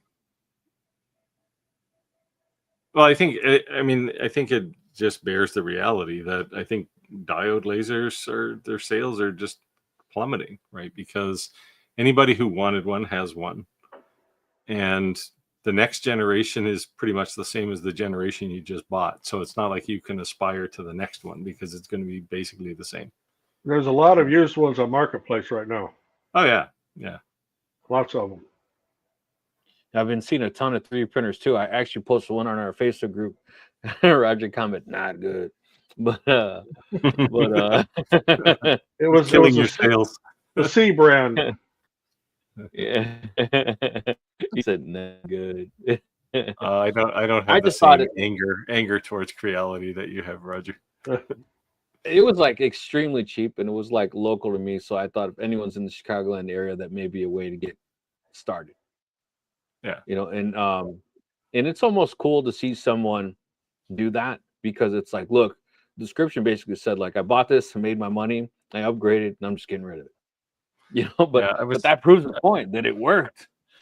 Well, so 3D printers have already gotten to the point where every generation is not sufficiently much better than the previous generation. Bamboo came along and was a bit of an outlier and made something bit better, but they're kind of back to the normal cycle. I was talking to a company, I forget the name of them. They're just going into Kickstarter next in August, I think, with a 3D printer that'll print continuous carbon fiber. And their prints are as strong as steel, which I thought was kind of cool. So I would like to know what they're using for a nozzle. What is it, a ruby? I don't know. So to me, something like that would be insane for the automotive industry. If you could print dash clusters, stuff like that, that would be insane. I think I would have it just to print a new bird feeder so my squirrel doesn't keep breaking it. Then say hello from West Virginia. Hello, Dennis. I got a family stationed out there. V said I should be a co-owner of Amazon by now. I think we all did. Well, if you were, you'd be in Venice now watching Bezos renting the whole Venice. Well, this was all over Facebook. If you can rent Venice, you can afford to pay more in taxes. Like, yeah, you know, I have mixed feelings about that. I mean, the statement is true, right? If you can afford to rent an entire city for your wedding, sure, you can pay some taxes. But the reality is, the people who are complaining, I guarantee you, they have Amazon accounts. Yes. My wife said literally, we need to set order for them. I'll take Steve, you made fun of my front lawn. I actually have a path. You made fun of my lawn, so we're equal. You could literally see. No, what I'm saying is that the spots. I literally have like a path. If I was to zoom out, that goes from my front door. It's not even straight. It's like this. Like, why do you walk like this? Because Amazon 3 times a day stop in front of my house and walk into my front door because they don't want to walk down my driveway. It's shorter. Yeah, you know, but. they walk down enough, it's killed by grass. I literally have like see, you just need a big, so my driveway is big enough that the Amazon guy can pull in, turn around, drive out, right? But you get some of these younger kids that when they come in Amazon with the big trucks, those guys whip in like nothing. But you get the Amazon with the little tiny sprinters. Yeah, I put a cart, one of those with 4 wheels that are metal. I put it on my carport and I put the sign in there. Just drop the packages there. Nice. So you don't have to walk to my door. Just leave it there by the garage. Harold said hello from, what is this? Poughkeepsie? Poughkeepsie, New York. Better late than never. Week. I think. Well, there was some. If it wasn't, you're right. I do remember that now because I think I made the same comment. V said I'm at level 60. What? Really? I'm at level 46. Is that like your kid's photo you're using then? The AI version? Well, level 1 or 2. It's a nice custom engraved burgers. Not sure what that's about. You can engrave a hamburger with a diode laser. You can engrave a banana too. In an orange. Yeah, this is the laser toaster problem, right? You can put your kid's name in their toast every morning, but why? Yeah. They're just gonna eat it. Like, what's the point? I actually saw on Amazon you can order now toasters with anything you want on the inside, including your picture. Yep. I was like, "Are you serious?" Yeah. Yeah. Well, if you're gonna put a picture in there, it shouldn't be yourself. Okay, but if you were a breakfast restaurant, like one of those brunch restaurants, and the toast came out with your name on it, that'd be kind of cool. I gotta get that. Well, maybe, but you know, if you're a restaurant, you're gonna have an industrial toaster. So. Right. No, I just think it would be cool if I got steak and eggs and my toast said the name of. I think I I would don't know. laugh. The toasters that can toast something into the bread, they remind me a lot of the hot dog toasters. Put the bun in one side and the wiener stick out the top on the other side. Have you seen those? Yes. Hot dog heaters. Yeah, it's the same thing. bread and It's the hot dog at the same time. It's so gimmicky. Starve Texas Design and DIY said, we'll be flying out Friday for X-Tool squad training, Steve. Is anyone willing to donate $100 so I can upgrade my seat to first class? Well, let me see. No. You need a United credit card because every time you fly, you just ask them for the upgrade. And if it's not being used, they upgrade you. There you go. I don't know. I flew all over the world, and I quite often got upgraded. Yeah. Now I don't want to go to the airport. Dennis says he has 2 George Foreman grills. Well, actually, next week I'll be flying to Denver. In fact, next weekend or next Wednesday's live stream, I'll be doing from Denver, from a hotel room. Hopefully, I'll get there in time to get on, but my dad was part of the Denver Airport project. And every time I tell somebody that, they ask me, is it true about the aliens and the bases and the conspiracy theory? Every time. That's not Denver. That's like no, they do say that. It's big. It's like a big conspiracy theory. Even the Ancient Aliens actually had an episode on it. It was kind of crazy. Yeah, this was all before Area 51. Yeah. I will say airport. Yeah, Denver Airport. Yeah, I will say this. The Denver Airport. I didn't see any aliens. I will say this. Living in I live in Westminster, which was like right outside of. I went to school in Denver and I lived in Westminster, so you can say they're neighboring towns. The amount of things you saw in the sky up in those mountains was insane.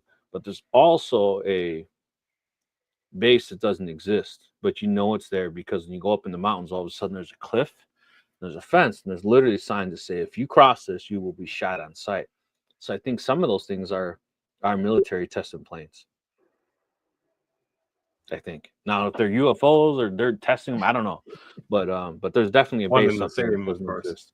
But I don't need the Men in Black shot on my house, so don't kick in my front door. I'm not sharing any country secrets. But yeah, there's definitely a whole lot of people paying attention to stuff in the sky there. V said, I'm glad I'm not the oldest here. You'll never be the oldest, and you'll never be the youngest. You're far from the oldest. John says he can see people selling dye sub and laser tumblers. Ones are almost as cheap as he can find the blanks. Our price on tumblers, and both of us, my granddaughter and I both, we have a set price, unless it's custom. But if it's just the one-offs where we run a bunch of them, they're $20. That's what we sell them for. They cost us about $5.20. Right, but Roger, there's a good point to be made that you selling that at $20. It's because you buy such bulk in the cups. Because if you walked into Walmart to try to buy that, like the cup could be $20. Well, right? Yeah, like I said, we buy them by the pallet.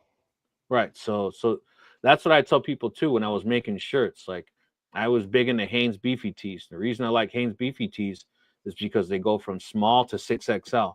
So you get a company all of a sudden wants above a 2XL. A lot of brands don't sell over 2XLs. So, and now if you get a different brand, the colors won't match.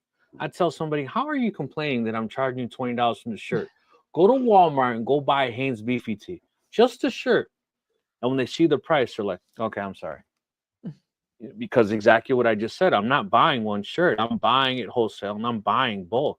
I'm buying hundreds of shirts at a time. So there's definitely a profit margin to be made when you're buying in bulk. And that's how you're able to be competitive by buying in bulk. Well, it's the same thing with coasters. I buy select coasters in bulk too. Yeah, I got 5,000. If you're buying a pallet load of anything, you're getting the best price, right? Yeah. I got 5,000 slate coasters. So anyone needs some, let me know. I might be willing to unload some. I'll take one. You'll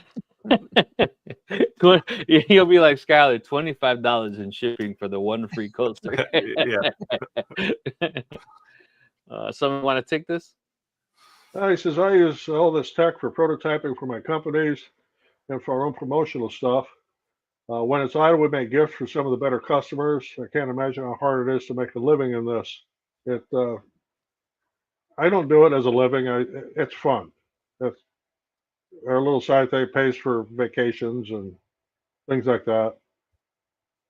Here he Yeah. says, started down this path in the 2000s with Cricut machines. I have one. I got a Cricut maker, trying to etch glassware for my RVs and boats. Omni 1 is the laser I should have bought first. I don't have that laser though.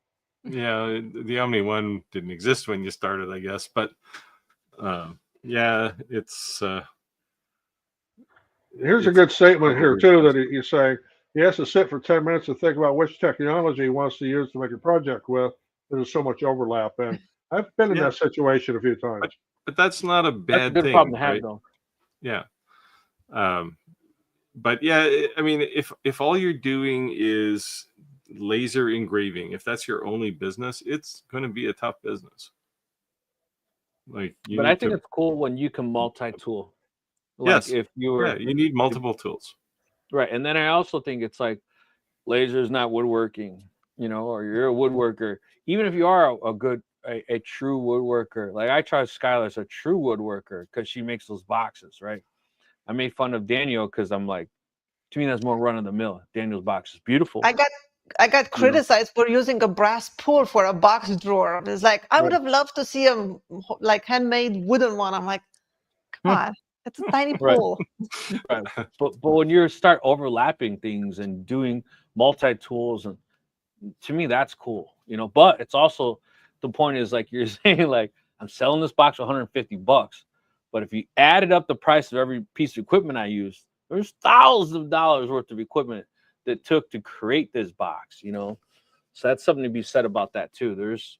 You didn't just overnight own that equipment. You accumulated that over I would time. say many thousands of dollars. Right, yeah.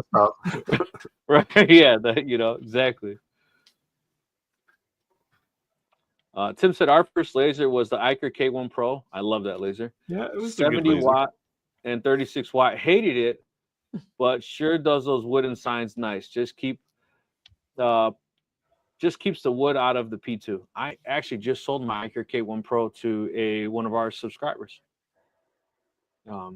So yeah, if he's in the live, care to share. But yeah, so I replaced my Iker K1 Pro with the Adam Stats Craft because it's enclosed, and I liked it to do my 3D engravings.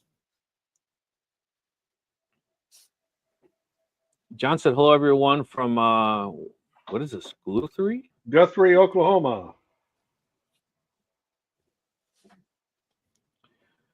John said, I've been making animals, dinosaurs out of Amazon cardboard boxes and give it to kids.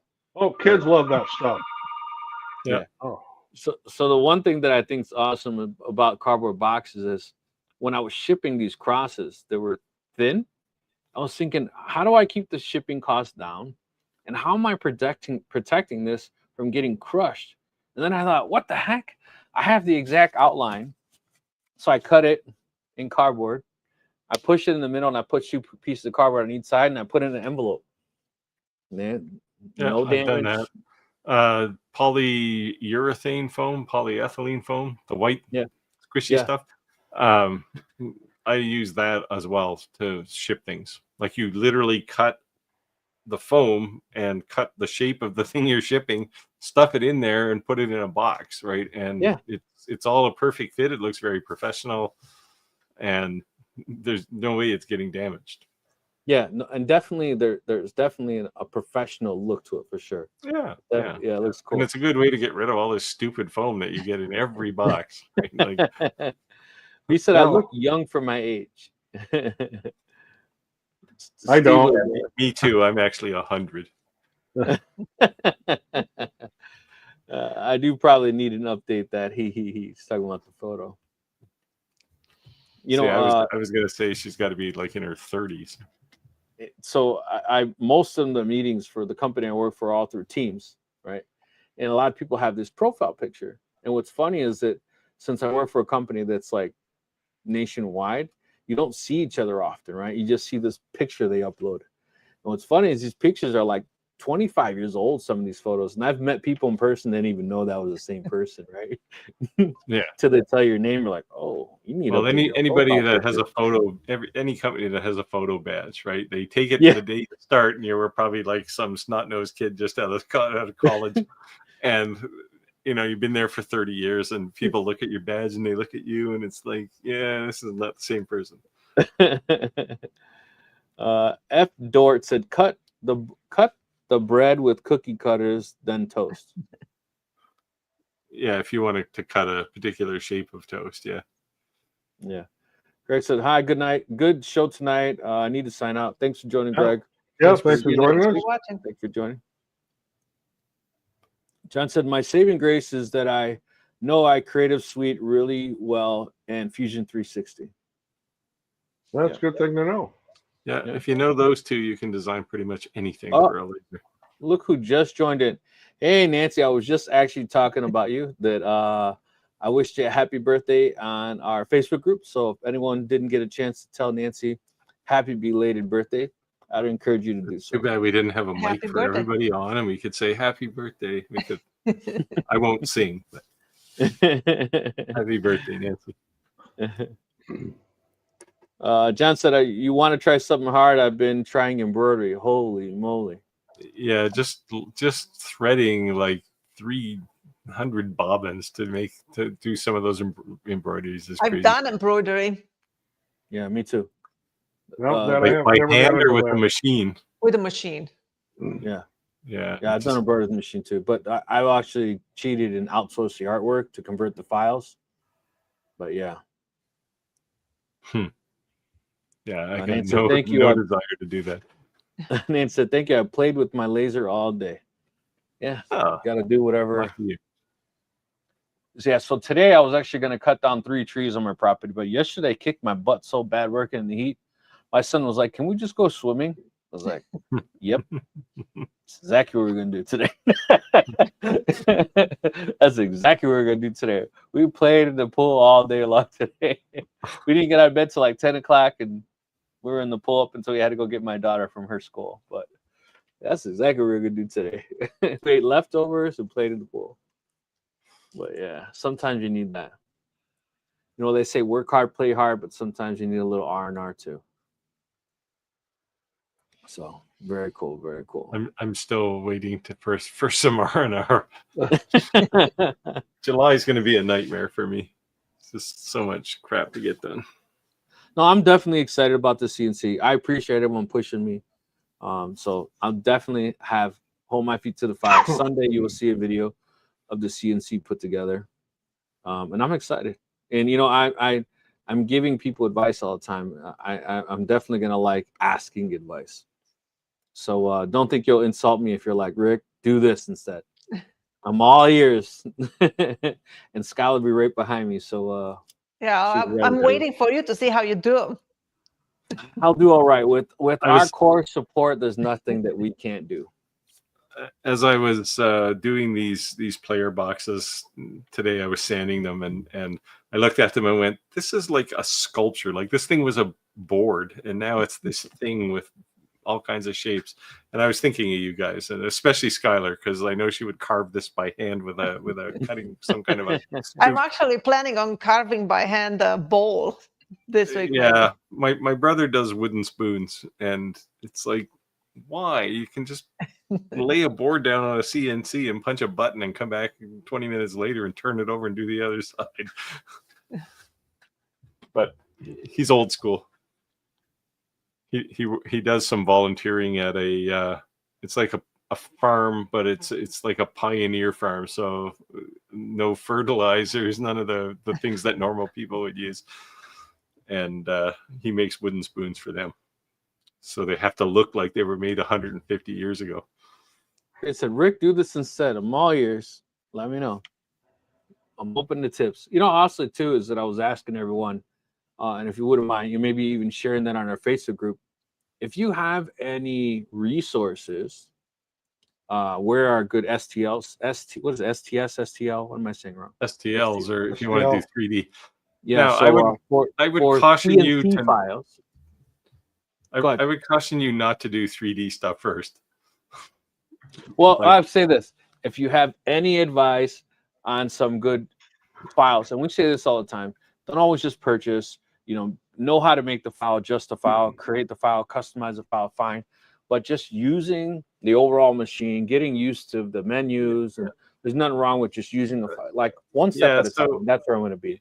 Yeah, Probably so it's you have an Elite. The software on screen is pretty easy to use. There's a few things that'll get you, and you can just shoot me a message. But it's pretty easy to get going with it. Sorry, Skyler.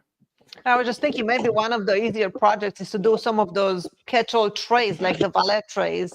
Yeah, or start with something really basic like a sign. You know, Rick Charcuterie board. Ramirez, maker and serial killer. It's pretty massive. Yep. Mine still has the film on it on the screen. Yeah, I never took it off. it's pretty massive. Yeah.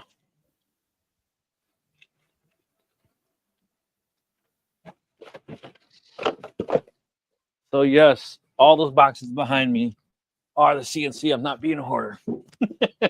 I told you there was a lot of boxes. There's still 2 boxes upstairs. My wife's like, "When are you gonna get this out of the front room?" Get this out of my kitchen. It's in the. I have like a mud room when you walk in the house. Yeah. She's like, "Get these 2 boxes out of here." One's the rotary tool. I think the other one's a stiffy. Yeah, Stiffy will be a pretty big box. Yeah. Dennis said I have an X-carve that I upgraded by adding linear rails, bearings, and ball screws to the Z-axis. I added a linear rail and bearings to drop the Y-axis.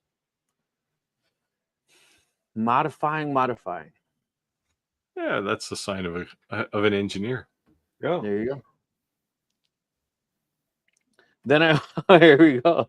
Then I upgraded the belts to 15 millimeter wires and steel reinforced. That's rigid. It's fast and nothing like the original X-carve. Yes. Yeah, X-Carve is gone now, right? They're going out of business. Really? How late do we go? We go to 8:30. 8:30. And John, we chose 8:30 because for the most part we're like all time zones because we're in different areas. So we thought it was smack dead in the middle.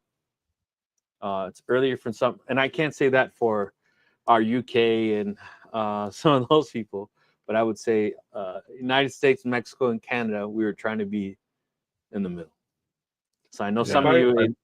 I actually hang out in the Atlantic, so I'm not Eastern time. I'm Atlantic time, so I'm 2 hours. By 8:30, I mean that's Central Time here in the United States. Yeah. 8:30 Central Time. So Like that's how we chose it. 10:30 for me, so 20 after yeah. 10. So it's right. So exactly. So Steve, it's a little bit later. It's 8:17 Central Time, but that's why we chose it. And we actually started on Mondays, and then we pushed to Fridays, and we ended up switching to Wednesday because we said Happy Hump Day, and that was one of our like entry thing we first started because we said some people come to this live for advice, some people come to this live just camaraderie to hang out, shoot the shit, so to speak, and kind of like, huh. And I'd say that's for me. Sometimes I just get burnt off all from downhill work. from here.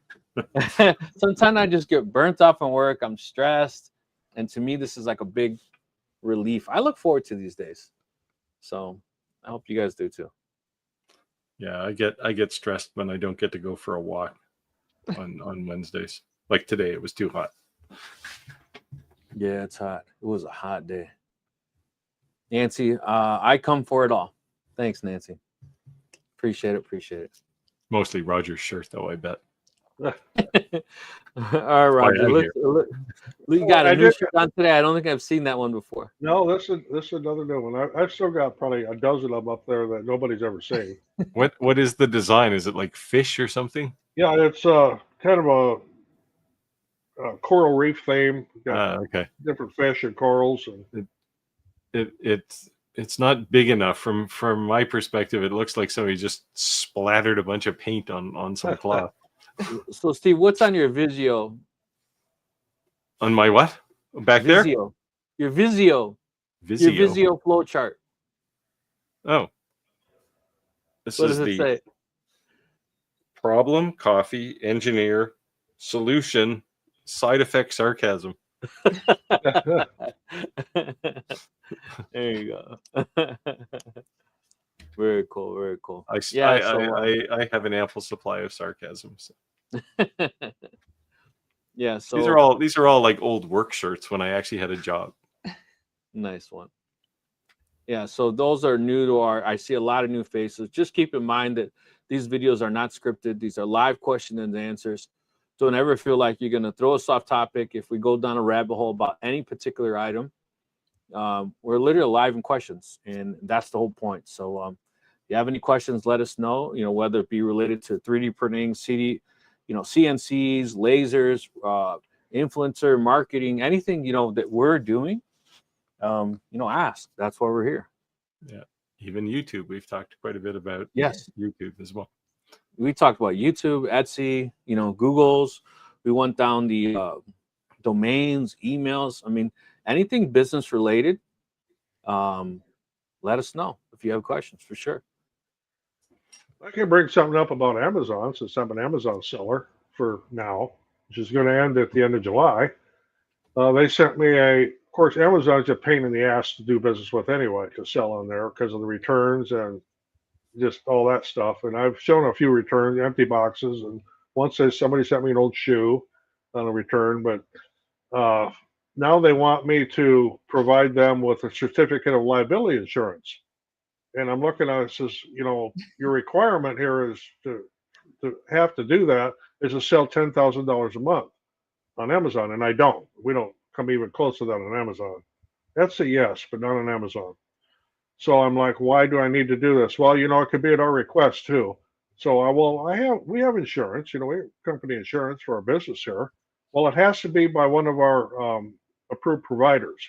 And go here on this page and click, and it'll give you the requirements we need and the list of providers that we approve of.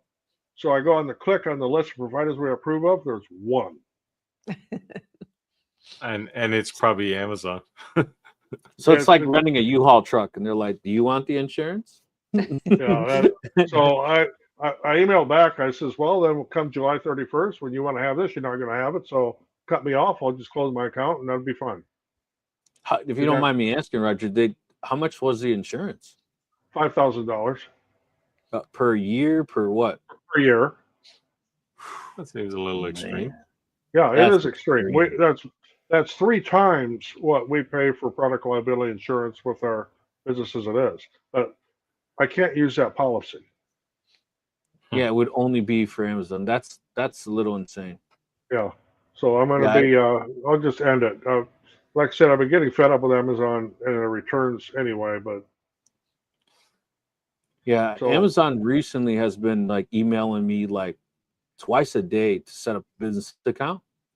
And I assume that's probably because people, what you just said, Roger, are probably dropping off. Yeah, we are, because and there's a lot of videos on YouTube right now about what they call FBM, fulfilled by merchant sellers, where you get these returns and you have no say in it. You're paying the return shipping, and most of the time you don't even get the actual item back. Empty box, empty envelope. We had one that was a 10-pound return, and all I got was an envelope with a slip in it. And I had to pay 10-pound UPS on it. I'm just fed up with it. It's crazy. Yeah. Yeah. So my question is to people who are selling Amazon, are you thinking of making a change? And if you are, is there an alternative that you're thinking of using? Let us know. Are there any alternatives? Put it in the comments below. Well, we're just going to move our inventory from that. We keep different inventories for different sales channels. I'll just move them into our website or onto Etsy. Yeah, if you've already got a presence there, why not? Yeah. That's crazy. But you know what the thing is that I think, Skyler, you're the one who said it, is that with Etsy is that, like, if you're putting all your eggs in one basket, so to speak, right?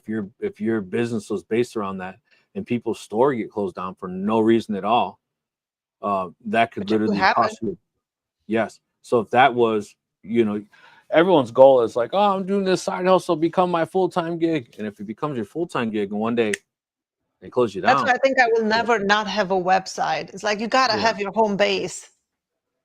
Yeah. So, you know, that's something. I would say 80% of our sales come from the websites, and you know, about probably 19% from Etsy, and then the other 1% on Amazon. That's why I say losing Amazon is not going to be a big deal. I started my website last year in February, and my Etsy shop last year in August, and my website has over 750 sales, where my Etsy has 250, I think. So website does a lot better. So my whole thing is, most people understand that are very successful on Etsy. Their whole idea is to convert Etsy subscribers, Etsy customers, to direct sales on their website or out of. We do that. Yeah. Every package we send out, it comes with everything in it about our website. Right. So they think of Etsy as kind of like a Google AdSense account, right? Yeah. Like you're kind of paying for advertisement because Etsy has such a large, you know, gathering of customers, and you hope you convert those to direct customers at some point. I put my thank you notes with my website. You got one too when you got the crosses. Yeah, the presentation was amazing. Yeah. Once the people find you, whether it's Etsy or anything, then they don't need Etsy anymore, right? Yeah. So I mean, I think this is one of the reasons Etsy's struggling, because their fees are so high that they're forcing this behavior from people. Yeah. I kind of felt bad because I opened Skyler's package and I felt like I was getting a Christmas gift. Like it was done well, and I got like this, you know, flyer thing, and I'm thinking like, damn, I just do like brown paper and like there's like mine is like industrial, like you got what you ordered, right? Yeah, all right, cool, we're good then. That's it. There was no frizzles, no fancies. And I'm thinking maybe I need to step up my game a little bit because the presentation was definitely, you felt it as you opened it. Yeah. So yeah. Something to be said in that though. And at the same point, that like little things like that is what people leave your review on Etsy. Because some people, like, they don't leave you a review. It's not that there was anything wrong. They just don't think it's a big deal. You know, they're thinking that the reviews actually do help you. Well, one of the first things I've noticed, and I've noticed this for over 20 years, when people leave reviews, you'll have more people leave reviews if they're not happy than you will with people that are real happy. Yeah. Yeah. Yeah, because they're not going to complain, right? If they're happy. Yeah, very crazy. Of course, and then we get the complaints that, you know, even with Etsy, you know, let's say I send something to the postal service and it gets there smashed. Whose fault is it? It's mine. I'm the one that gets blamed for it, and that's what the review will say. Well, it came, it was crushed. You know, the box is all smashed. We had one actually had tire cracks on it, and I'm like, you know, yeah, I'll replace it for you, but geez, you know, it's not my fault that the postal service smashed it. You know, what sucks too is that like sometimes with shipping, you offer insurance as an option, and they choose not to, but then still falls on the seller because you don't want the negative feedback to say, hey, I gave you the option of insurance. I know, like that was a big thing on eBay. I insure everything that is over $200. Yeah. Like eBay, that was a big thing for especially smaller items. There's an option for, and I'm with you on that, Skyler, too. Same thing. And I only did that because I don't want them to say there was nothing in the box. You know, then I'll claim the theft. But I used to sell a lot on eBay, and I would sell stickers. And I'm not going to insure a sticker. And some people say, oh, it's damaged. And I'm like, send me a picture. And they're just lying, you know, and I'll just mail them another one just because I don't want the negative feedback. You know what I mean? Yeah, but most of those shipping insurance policies only cover things like loss. They don't cover damage, right? Right. They cover damage. You know, some of them do, but a lot of them, like I don't know what your postal service is like, but here, if I get insurance on something I send in the post, then it's only insured for loss. But that's my bigger issue here, because it's like I pack it well. I know it's not going to break most of the time. I had like, you know, a template or something break. But the thing is, like around holiday season, when everything gets crazy, packages disappear and they're lost for 2-3 weeks. People are like, where's my package? I'm like, it's insured. Don't worry. They will arrive. If not, you know, you will get your money back or replaced.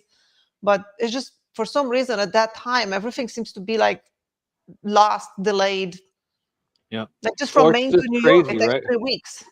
Yeah, you mail something in New York and ends up like in Colorado, and you're like, why? got it. And then it goes back to New York. Well, you're you like, got what the hell is that about? You got a whole bunch of people working in the postal system who are getting ready for Christmas too, right? So Yeah. they don't give a crap. Yeah, that's crazy. Now, getting back to Amazon, we actually have one little event actually that happened this week. A customer, it was with some plants, and they said that these plants are dead. Okay, well, I'll send you a replacement. So we sent the replacement. They got the replacement. Then they filed a return on the first one. So now they got a full set of plants for free, and I have to pay for the return and shipping. Man, That's a scam you can pull. I mean, they do it all the time. that sucks. Well, it looks like, guys, we're just hit time. It's 8:30. I just wanted to take the time to say thank you, everyone who joined our live. It's definitely good seeing the return faces and some new names. Appreciate everyone joining us. You guys want to say anything and close out? No, get out there and make something. Yeah, We'll see get you out next there. week. I'll be seeing you all next week from Denver, Colorado. Oh, nice. I just want to say one thing before we close out. I know everyone has sometimes afterthoughts like, oh, I should ask this, or I should ask that. That's the point of the Facebook group. You, of course, can always comment on these lives. A lot of people are watching these replays. If you write a comment on these lives, we still reply. So don't think that just because you're watching a replay that if you write some in the comments that one of us won't reply to you. Because I appreciate it watching the replays who don't get to watch it from the beginning or start it from the beginning just to watch it over. You guys want to say anything on the closeout? Sorry. We did that. Yeah, did that. I was doing it one more time. Circle time before we leave. On So. vacation. It sounds like you're already there. No, see you all next week. We'll see you next week. Thank you. Take care all. Bye. Bye.